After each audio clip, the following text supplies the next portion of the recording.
Welcome to Pindar Poetry. We hope you learned something new. You start by validating prerequisites so the session won't fail. First, check the Texa software and MUX firmware. Outdated firmware often blocks ECU access. Once done, make sure vehicle power is stable, battery above 12.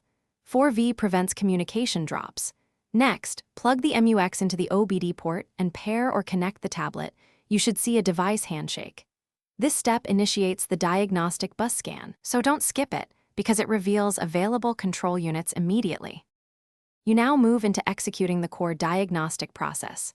Start by confirming VIN auto-detect results or pick the exact make, model, and year to load correct protocols. Then run a full vehicle scan. This identifies every ECU, reads DTCs, and prioritizes faults.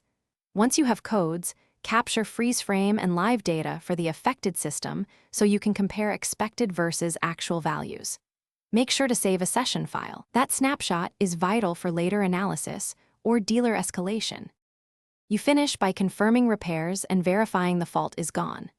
Use Texa's guided tests or actuations to exercise sensors and actuators directly so you can observe cause-effect in real time. After correcting components or wiring, clear DTCs and perform a verification drive, or repeat the scan to confirm codes do not return. If the problem persists, export the session file and include the live values you recorded. This file helps advanced technicians or support pinpoint intermittent or network issues. Thanks for watching. Consider subscribing if we helped you.